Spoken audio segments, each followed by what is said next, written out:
I know so many women that fear getting older, and that see it as society places the kind of subjective worth of a man in his success in the world and a woman in her beauty, right? Or even appearance, more in the objectified sense. And as you age, that's seen to decrease for a woman.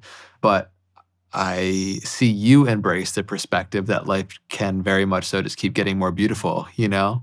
That's, I think, a really important thing to remember for everybody that's listening. Yeah. This is true. And I keep looking and I keep looking. There's no amount of money that someone could pay me to go back even to 2 weeks ago,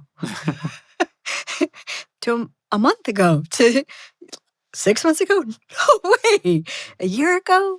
I think like the more we let go, the more we release.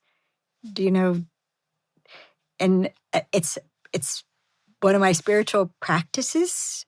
I formally do release work 3 times a week. And sometimes for more than an hour at a time, my releasing partner just laughs at me. I tell her what's going on. She just laughs and laughs and laughs, and it just all floats away. But something as simple, for example, as preferences. About a year and a half ago, I realized how much I was driven by my preferences, and my preferences had preferences. And I just started releasing, having preferences, having my preferences be catered to, just let it go. I also, I'm a girl. It's one of the first things I told Dan. I'm an extraordinary woman. I'm a human girl who makes courageous choices as many times a day as I can. And it's one of the things I love about him. I'm like, I'm having a human girl moment. Okay, what does your human girl need? Could you just hold me? Yeah. Sure. It's the best. Which I think is also a part of, I see it in women in their 30s and 40s, and I just want to save them from it. Accepting the whole thing. And I made a commitment when I was 48, when a woman in a course said, "It's my birthday," at the microphone in front of 150 women. And I was like, "Happy birthday." And she said, "I'm 37. I was like, "Yay." She's, "You're supposed to say I look young for my age." Like, okay. And then I couldn't stop thinking about it. Like, why am I supposed to say that? Why do we care that somebody says that? And that's when it just like was dead obvious, right? That youth equals beauty. And we think we're going to lose our beauty by getting older. But I've been hanging out with men, right? And men talk about radiance. And there's a woman from Japan who said, "Is there a kind of beauty that every woman can have?" Yeah, it's called radiance. It's the light that can come off of our skin and out of our eyes, and an honest-to-goodness smile, a real smile. My son said a real smile fills him up for a whole day. Any woman smiling at him, like he'll have a whole day of energy from that, not welcome to Walmart smile, right? And so I just took it on. I'd been coloring my hair for like 20 years because I didn't like the color of it. I grew it out about that long and then had it all cut off. You can see pictures of me on some things. I just chopped it all off, find out what's under there. And just this, okay, no matter what I see in the mirror, I'm going to embrace the beauty of my age, the beauty of my age, the beauty of my age. I wear a tinted sunscreen. I don't cover it all up. Do you know? then there's no radiance. There's perfection, flawlessness, right? It's one of the things I love about my best friend. She's not cut up. She hasn't done something to not be her age, and she's my role model, right? She is totally my role model for, I can't even call it getting older because she just refuses. She just keeps being herself, and she's stunning, right? In her being, in her wisdom, in her everything.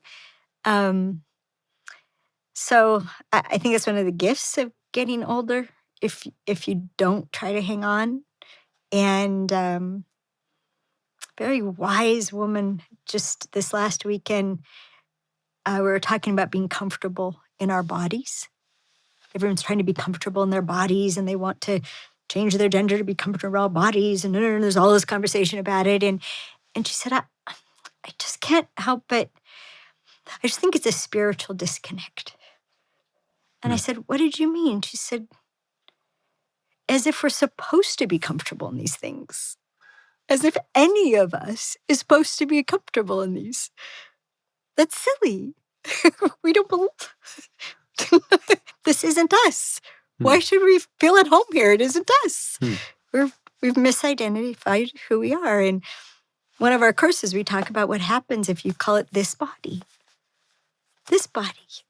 Instead of my body, this body.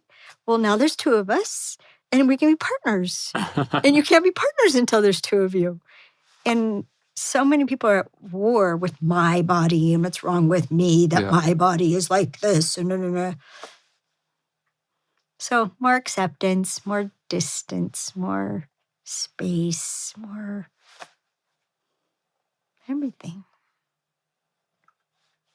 It's a really spacious just perspective. The acceptance of growing older, whatever you want to call it, it's just more and more time to unlock that radiance and to like discover what your uniqueness is and your creative urges and your gifts. And like you just get more time to reveal that and share that. And I love that your son said that, right? About the smile filling up him for a day. It's the genuine, like a genuine, sincere smile is so powerful. And I think I have so much compassion for women in a society that stuffs down people's throats the programming of value in solely appearance, And so thank you for sharing that. I think that's important. I think that's going to resonate with a lot of people. I once did a whole day having men come to the microphone in front of co-ed audience. The question was, what's the relationship between beauty and perfection? And man after man after man came to the microphone and says, nothing. They have nothing to do with each other. And they tell about, my wife, her teeth overlap in the front and she hates that imperfection. And to me, it's part of her beauty. And that day transformed me. And I was telling a man that was there that sitting in the volunteer meeting at the end and looking at every woman as she spoke and seeing something so beautiful in her, right? And things that we wouldn't think, right? Like, oh, that ought to be different. That ought to be different. And I'm like, wow. And when I shared it, he looked at me and he goes, good. Now you see women as we do. But it's something women don't know. You guys scan for beauty because you're fed by it. We scan for imperfection because we think we have to fix it in order to survive, in order to live, in order for you to save us. We think you'll save the most perfect of us and let the rest of us die. Whoa. We do. Sorry. And if you're mad at me, for sure, you're just going to say, Tiger, take her away. You want mustard with that? We don't know that you consider it dishonorable to not do the right thing because of how you feel. You could hate somebody and still risk your life to save them because of who you are. Yeah. Women don't know that.